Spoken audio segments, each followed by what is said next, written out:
Hi everyone, I'm going to give a very quick vid, really carrying on from last night when it was dark. I did start one of these, but for some unknown reason it went wrong, so I'm going to repeat it and do it again, but I'm going to keep it fairly quick and short this time. As I say, that's the greenhouse we looked at yesterday. The temperature, which is amazing, it's 10 degrees Celsius, same temperature as it was last night. It's 50 degrees Fahrenheit. And I'm only going to give a very quick one, so I don't want to drive you all to sleep. And it is Christmas time, so you've probably got plenty of other things to do. There you just see some of the plants, the Opuntias, the sago palm. I could talk for hours, but I'm not going to today. My two tree ferns, I showed those yesterday as well.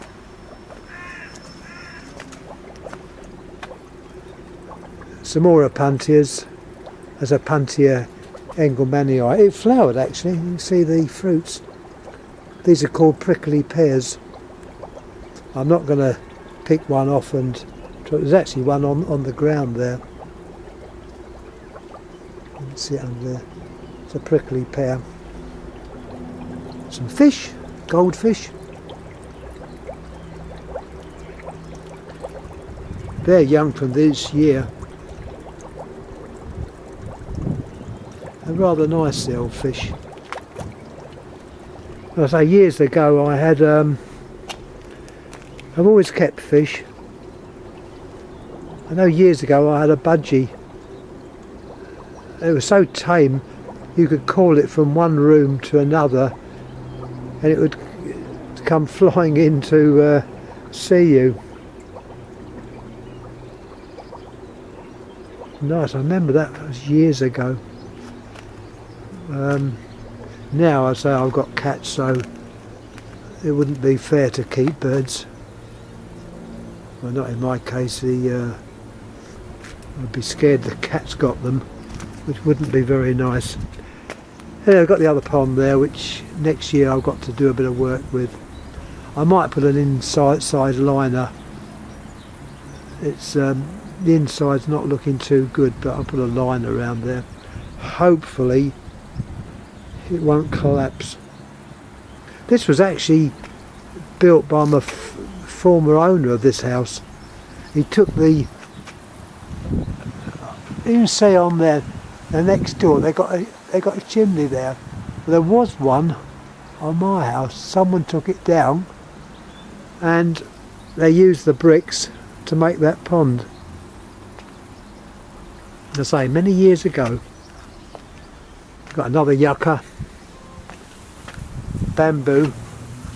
The other one there on the one that's growing up the side of the house, that's a bamboo, golden one. As I say, this is just going to be a quick video. I'm not going to get too technical with names. I know I could give Latin names, but I'm not going to in this today. This is just a quick video. I'm impressed when people do give the Latin names. I know one of my friends who's hopefully listening to this, and to say this video is intended really, well, it's intended for everyone, but I'd like to think my three friends on the continent who are bulb collectors and also got very similar interests to mine, also have or know about plants, and one in particular has put a couple of very good videos up on plants, which I congratulate him for doing it, because I know when I was probably his age I wouldn't even know what Latin meant, and he knew the Latin names of these plants and it was correct. So I'm impressed. Yeah, we're in the Mezem house. They're definitely keeping this short. You know, I don't want to bore you all. And as I say, my greatest drawback is the fact I don't speak German, which is a great pity. I know you do to an extent which is very, very good. I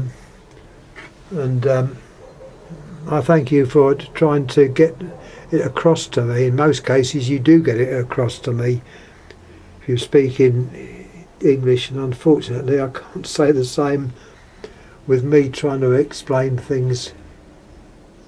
I've only got a dictionary that I use, and that's not very good.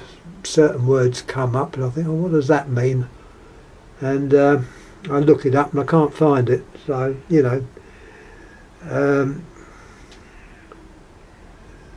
it's quite hard. But I know Alex German is obviously very, very good, and Neon Young and Chris's German is, for English, is good as well. And when I say good, you know, it's obviously going to take time to learn English. They're making an effort, and I can understand what they say when they write it in English, but it's obviously difficult for them. With me, it's impossible to do German. Anyhow, enough of that.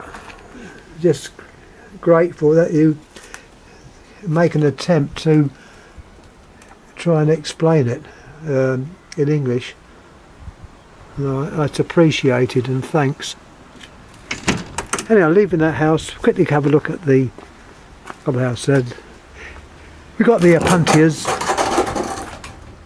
It's a very, as I say, it's a very quick video without boring you and making you go to sleep.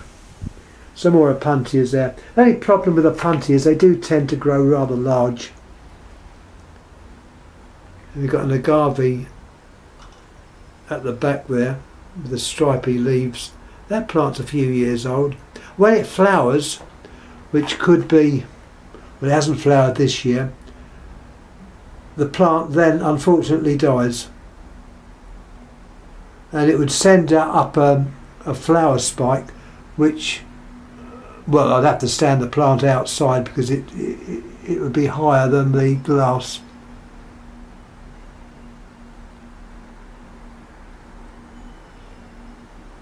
So that's quite good.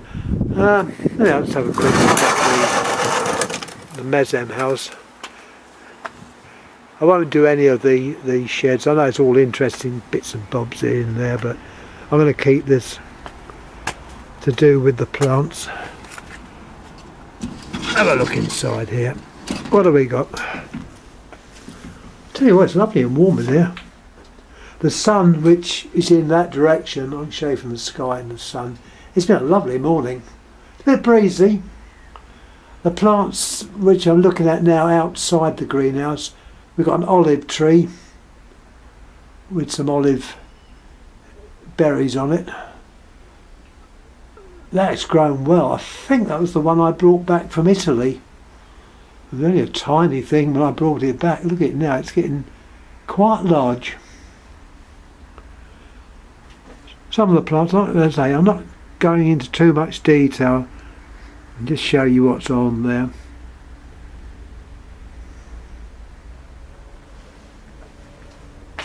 That name of the plug yesterday that I forgot, there's some of the same type of plugs there. It's called Schuko. It's a Schuko plug. There's, which would be that style of plug, which is a German design. It's used in other countries, but it started in Germany, called Schuko, and this is an adapter. That would be to plug into a Schuko socket, and you end up with the English 13 amp type.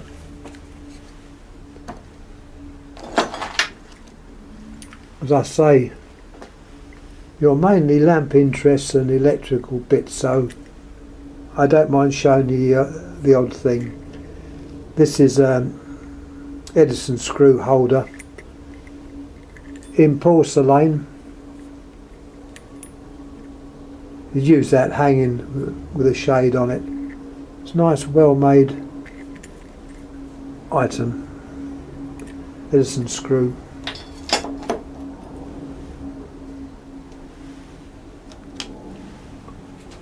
Also, I find these handy. I think I've seen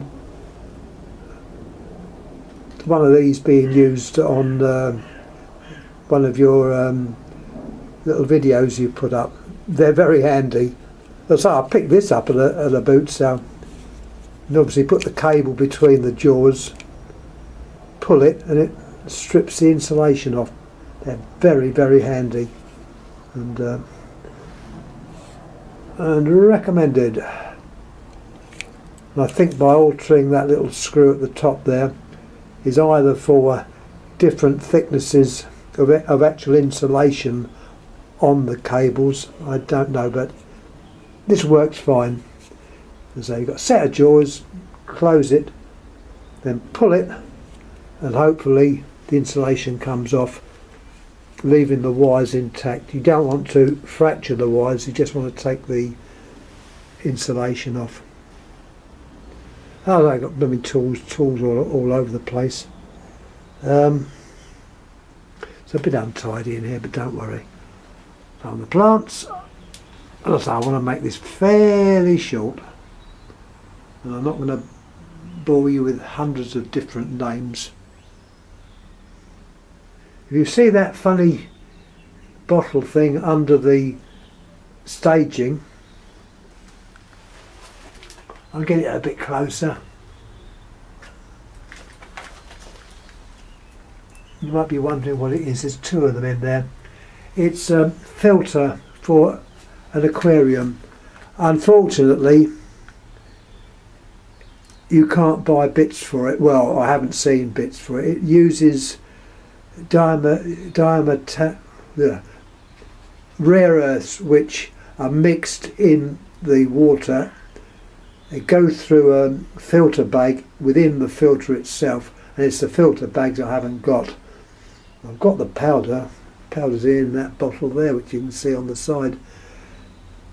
And it's American. You see it's got the American flat plug on it, and it's got a motor on the top.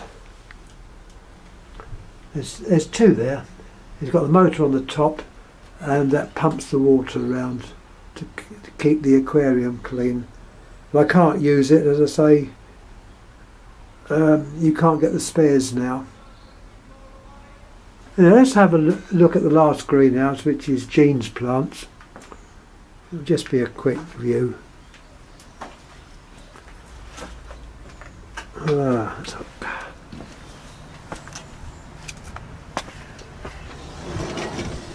So I've got blooming junk here everywhere.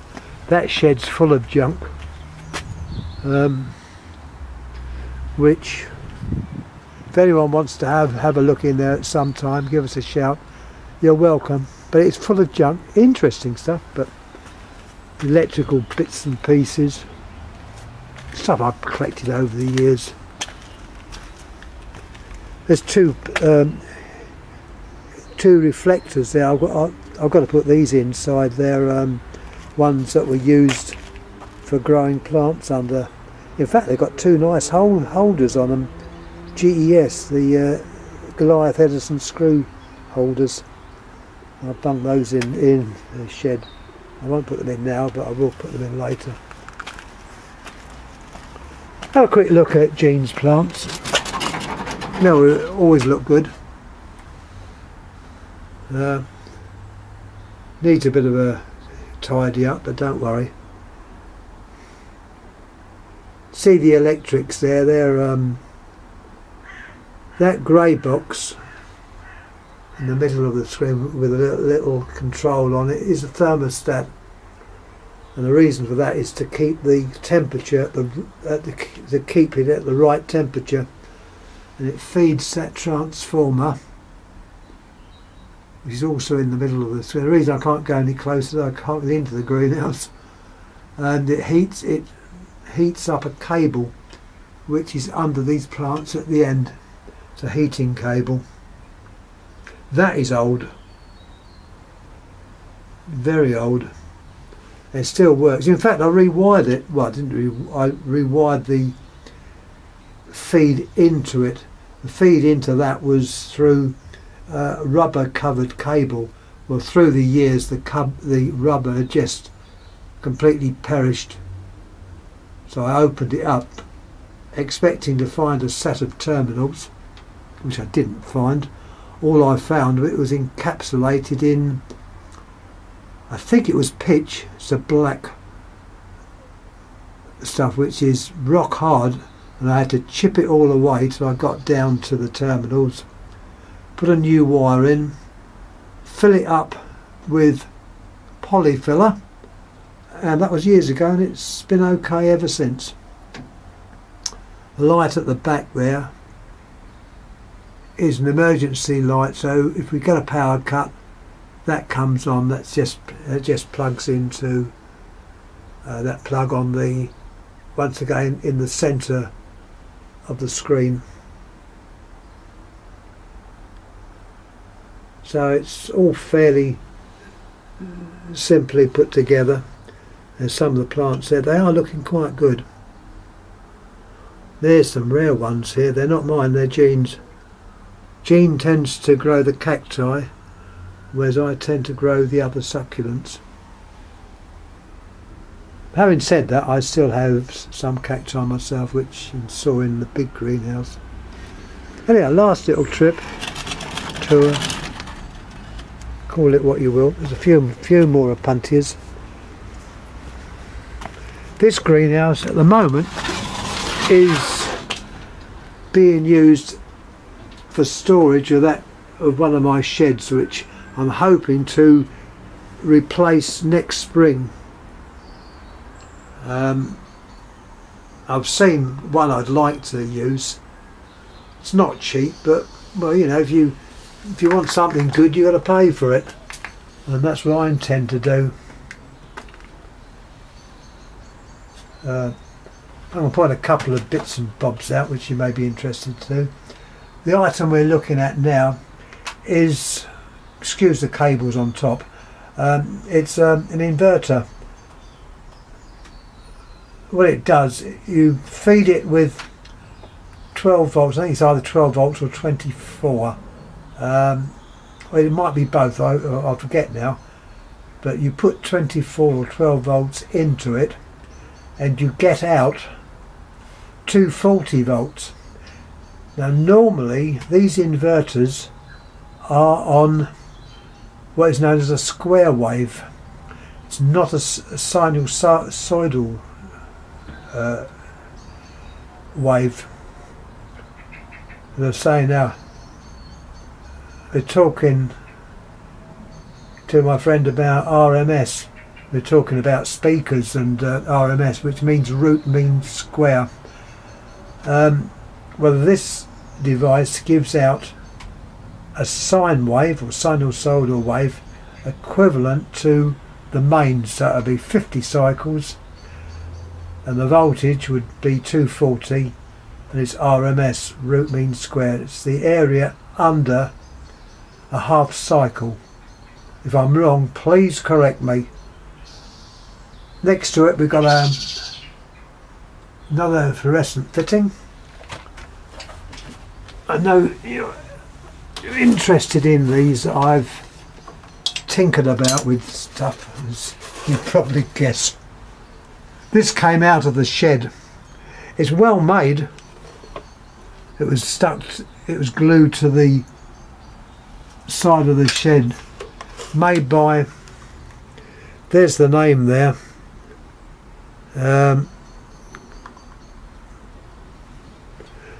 my German friends, you will probably understand what it says. I know it's a bit worn, not very clear, but it's entirely in German. It's got your 220 volt. Interest, you know, the continent used to use 220 volts.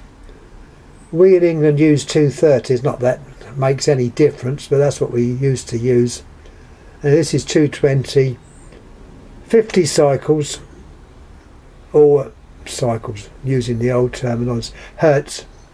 Hertz was named after Heinrich Hertz, a German gentleman who done a lot of work towards radios and things. So cycles are now called Hertz. Many years ago, actually. There's the lamp. It's a Tungsram. And as I mentioned a couple of times to one of you, Tungsram is taking over the GE trademark name in Europe.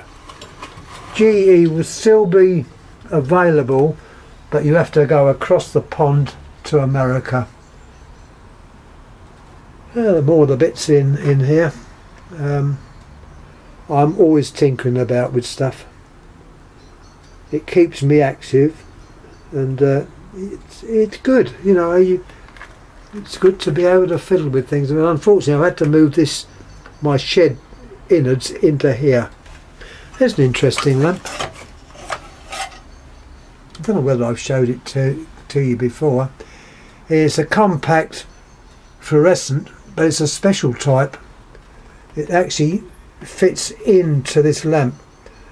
I don't think they're even made now, so really this is probably should go into the collection. Mind you, my collection mainly the lamps and not fittings, but this one's worth keeping. Now that would have been replaced with a LED, but that's what that is. Now let's have a little look. And I said I was going to make this a short video. Haha, silly me. What we're looking at now is a light sensor.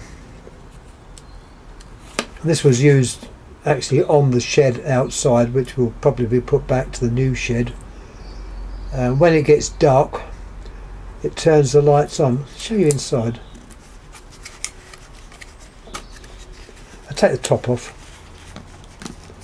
Show you what the components are. If I get it off, that is, it's difficult. I'm holding a camera. I'm going to put the camera down a minute so I can whip the cover off. Alright, let's just move that out of the way. There we are. There's what's inside. Explains what the parts are. You've got a relay. Mind you, you probably know what the parts are without me explaining it, but oh well, that's the relay. Obviously you've got a set of terminals. You've got a transformer which is in this little grey box. You've got the electronics at the side there. You've got a couple of capacitors, resistors. You've got a variable potentiometer, that's that black round thing, and next to it you've got another round thing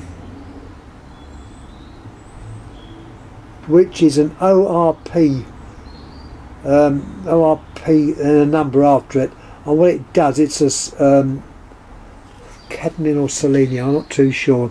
If you look at it, try and get it so you can see it, you've got configuration built into it, which and that is activated by light. It changes the resistive value, and by doing that you can either make the relay operate to turn the light on or off outside. So it's dependent on daylight and dark light. Hey, I don't know if there's anything else in here you want to have a look at. You know, I'm always amazed how you do these things and wire them up. I think they're quite good. You know, you put the old fluorescent fittings up and you wire them up, or the normal ones, and you get them to work. It's very good. Some bits there. my testing screwdrivers. These are all got little neon lights inside, and you touch them onto the live side of the circuit and the neon lights up. Some of those are quite old, ones I've picked up over the years. An old lamp fitting there. Oh, I can show you a load of things. A few tools. That's a soldering iron. Operate it by just pressing that lever in. It rapidly heats the bit up at the end. This is where you would put the solder. And that's, I don't think I've ever used this. Got another device there which, that device is for removing solder. If you've got a printed circuit and you want to take a component out, you would push that in if it holds in. Yes, it's going to hold in. It's a little like produces a vacuum, and what you do, this is the end there, you'd heat the solder up, and then when it was running you'd press the button at the top there, and this part would suck in air and hopefully suck the solder off that you wanted to remove from the component. A bit tricky to use, but you know, you soon get the idea how to use it. Got various testers. We've got a mains tester there. That's quite a handy thing. Maximum 500 volts. Made by Steinel. Steinel Volt Check. It's German. And there's the other probe which you'd go on, so you'd go across the circuit and it'll tell you what the voltage was.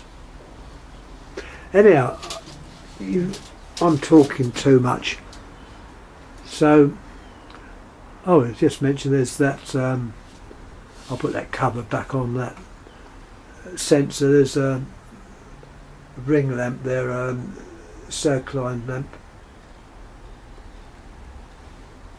But so much stuff, I can talk all day long. And you know, the other greenhouse there, I can just have a quick look through. I'm not going to spend much time in here. Some tubes along there.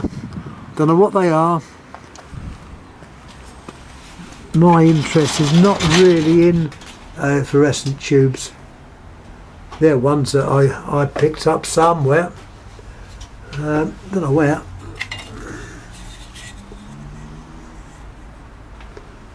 There's the name. You might tell me they're rare. I don't think they are. I think they're just normal fluorescent tubes. That one's by Philips.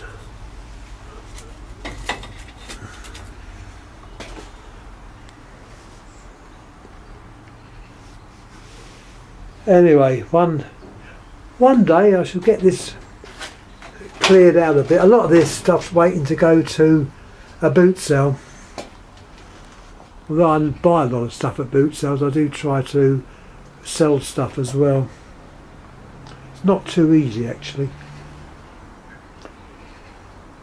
Anyhow, thanks again for watching. Any comments please make. I'll try and answer them, and have a good Christmas. I'll probably go on, I'll put another video before Christmas, but anyhow, I'd like to wish you all a good Christmas, and yeah, I hope you enjoy it. It'll be nice. Anyhow, I will just try looking at things there. I wonder what the earth's that. Got a loudspeaker system there for it's a computer. That one was getting very noisy. You plugged it in,